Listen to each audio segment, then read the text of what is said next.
Today in this video, I'm going to be showing you how to collect mold samples in a home, could be an apartment, or even a commercial building. We're going to be going over 3 different ways that you can collect mold, and that's going to be an air sample for one way. We're also going to be showing a swab sample as well. I'm going to show you guys how to do that, and then I'm also going to show you how to use a tape lift to collect mold samples as well.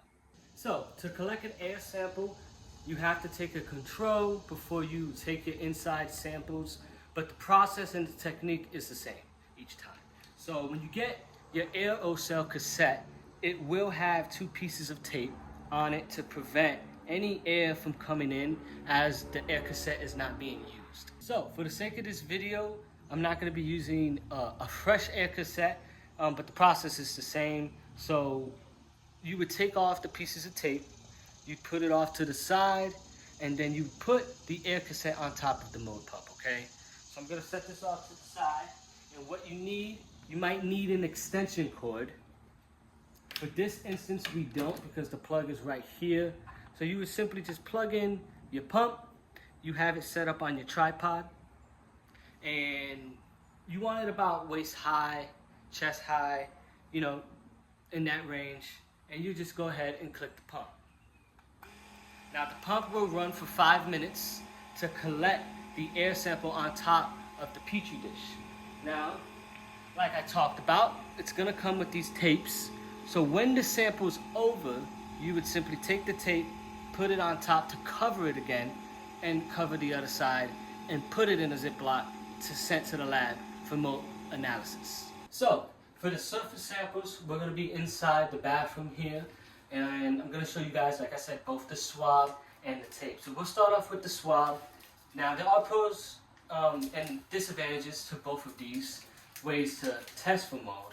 The swab, the problem with the swab is it's hard to use on dry surfaces, because what you'll find, what happens on dry surfaces when you try and use the swab to go back and forth, it aggravates the Q-tip and it makes it fuzzy, and that can damage obviously the results. So it's pretty simple to collect a sample. You're gonna go where there's mold, and we're gonna take the Q-tip right here, right? So we have some mold right here in the shower. It's pretty simple. It's usually gonna come in a package like this where you see some cushion at the bottom. This bottom part here, you just snap out, okay?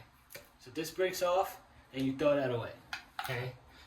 Now, pretty simple and self-explanatory. You're going to take the Q-tip and you're going to go across the mold. Like I said, the swab is really good for damp.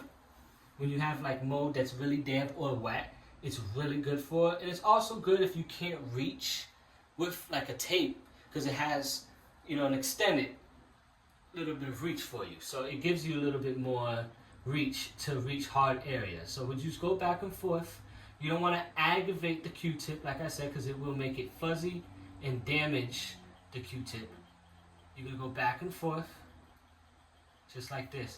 Now you can see sometimes on dry surfaces, it's hard to really get a lot of good mold on the Q-tip. So you go back and forth until you get a little bit of black. So I'm going to want to get a little bit more. So I'm going to go right over here and get some here and just go back and forth, okay? Once you do that, it goes in this container. You put it right in. This closes. It's shut, airtight, and it's got the cushion at the bottom to keep it in place. Now, for the tape, a little bit different. It's going to come in a little container like this. You're going to open the container. The piece of tape is going to come with a little piece of glass, okay? And that's what you'll put the tape on once you remove it. So this is the piece of tape. You can see it has a little bit of a white spot right here. So it's pretty self-explanatory. Now this is in a somewhat of a hard to reach area. So in a particular situation like this, the Q-tip might be, the swab actually might be the better option. But you can still collect a sample with this. So what you're gonna do is you're gonna remove the tape. Okay. Try not to touch with your fingers, okay?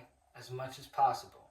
So really just grab the edges, and you're gonna go right there on top of the mold. Actually, we're gonna go right here because this seems to be a little bit moving easier thing to grab. So you go right on the mold, and you don't want to go too hard. You just want to lightly press it, just like this, okay? Back and forth. Not too hard, but you're going to press it. Now, you're going to get your glass that was in there after you've pressed the tape onto your mold sample, okay?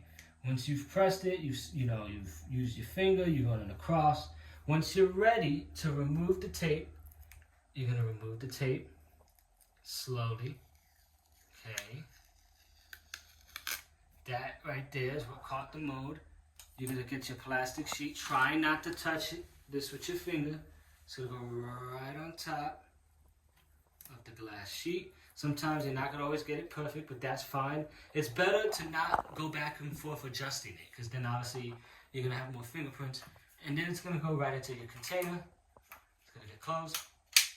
And this will get shipped out to the lab for analysis, okay? So I hope you guys enjoyed this video. We covered how to pretty much do an air sample. We covered how to do a swab sample. And we covered how to use a tape lift system to collect